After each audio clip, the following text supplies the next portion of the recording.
আসসালামু আলাইকুম বন্ধুরা, আশা করি আপনারা সকলে খুব ভালো আছেন। দেখুন, আপনারা সকলে জানেন আমি এত পরিমাণ অসুস্থ যে ঠিকমতো কথা বলতে পারছি না, যার পরেও কিন্তু আপনাদেরকে আপডেটগুলো শেয়ার করার চেষ্টা করি। আজকে ইম্পর্টেন্ট একটা আপডেট শেয়ার করবো, সেটা হচ্ছে জু প্রজেক্টের প্রাইস প্রিডিকশন নিয়ে কথা বলবো। আমাদের যতগুলো টোকেন রয়েছে সেই টোকেনের উপর ভিত্তি করে কিন্তু আমাদের এখান থেকে প্রাইসগুলো নির্বাচন কিংবা এখান থেকে নির্ধারণ করতে হবে। সেটারই একটা ডেমো আপনাদেরকে আজকের এই ভিডিওতে আমি আপনাদেরকে বলে দেওয়ার চেষ্টা করবো। তাহলে অবশ্যই কথাগুলো এবং কি ভিডিওটা খুব মনোযোগ সহকারে দেখার চেষ্টা করবেন।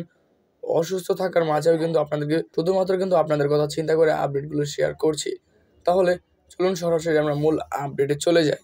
আমরা যখনই আমাদের অ্যাপ্লিকেশন প্রবেশ করি, অ্যাপ্লিকেশনে প্রবেশ করার সঙ্গে সঙ্গে কিন্তু আমাদের দেখুন উপর দিকে একটা স্টেপ লেখা রয়েছে যে মাইনিং হ্যাজ এন্ডেড, অর্থাৎ আমাদের যে মাইনিংটা রয়েছে সেই মাইনিংটা কিন্তু অলরেডি বন্ধ হয়ে গিয়েছে।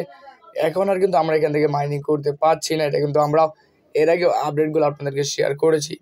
নিচের দিকে কিন্তু আমাদের যে ব্যালেন্সগুলো ব্যালেন্স, সেই ব্যালেন্সগুলো কিন্তু আমাদের শো করবে। দেখুন, আমার এখানে ব্যালেন্স রয়েছে প্রায় 8,48,000 কিন্তু প্লাস এখানে ব্যালেন্স রয়েছে।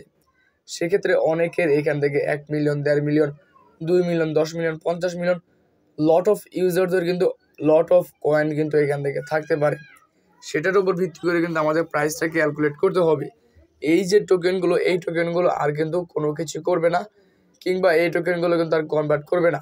তারা কিন্তু এর আগে বলে দিয়েছিল যে আমাদেরকে যে টোকেনে দেওয়া হচ্ছে, যে আমরা মাইনিং করতেছি, এই কয়েনটাই কিন্তু সম্পূর্ণটাই টোকেন, অর্থাৎ এই টোকেনটাকে আর ডিস্ট্রিবিউশন কিংবা ডিভাইডেড করবে না। তার নিচেই দেখুন তারা একটা আপডেট রেখেছে, সেটা হচ্ছে বোনাস জু for the activity checking and the processing, অর্থাৎ আমাদের এখান থেকে কিছু পরিমাণ টোকেন বোনাস দেবে।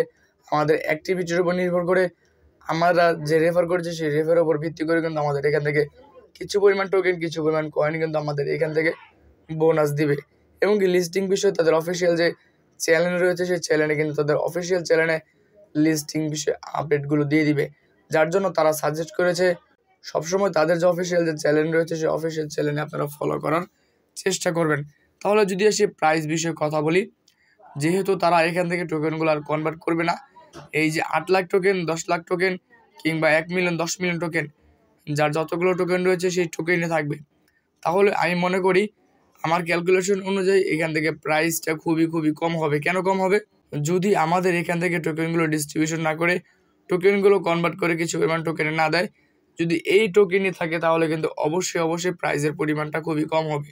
তারপরেও কিন্তু আমরা এখান থেকে সন্তুষ্ট যে না, জু এই অল্প একটা সময় ভালো একটা প্রজেক্ট, আমরা এখান থেকে যতটুকু কাজ করেছি আমরা কিছু পরিমাণ হলেও এখান থেকে প্রফিট নিতে পারবো। এরকম প্রজেক্ট আসা দরকার ভাই। এরকম প্রজেক্ট যদি না আসে, তাহলে কিন্তু যাদের এই মাইনিং প্রজেক্টগুলোতে কাজ করার মন মানসিকতা রয়েছে সেগুলো কিন্তু বন্ধ হয়ে যাবে। তাই আমি মনে করি জু প্রজেক্টের যে প্রাইস প্রিডিকশন, সেই প্রাইস প্রিডিকশন খুবই কম হবে। আমি মনে করি এখান থেকে মিনিমাম 3টা জিরো তো থাকবেই। 3টা জিরো যদি নাও থাকে, তাহলে কিন্তু এখান থেকে 4টা জিরো মাস্ট বি থাকবে। এটার উপর ভিত্তি করে কিন্তু আমাদের প্রাইসটা ক্যালকুলেট করতে হবে। আশা করি প্রাইস বিষয়ে ক্যালকুলেট আপনাদেরকে যতটুকু পারি আমি দেওয়ার চেষ্টা করেছি। আজকের এই আপডেট যদি ভালো হয়ে থাকে, অবশ্যই চ্যানেল সাবস্ক্রাইব করে দিবেন এবং কি পরবর্তী নতুন ভিডিও পাওয়ার জন্য আমাদের চ্যানেলের সঙ্গে থাকবেন। আজকের এই ভিডিও এই পর্যন্তই। আসসালামু আলাইকুম।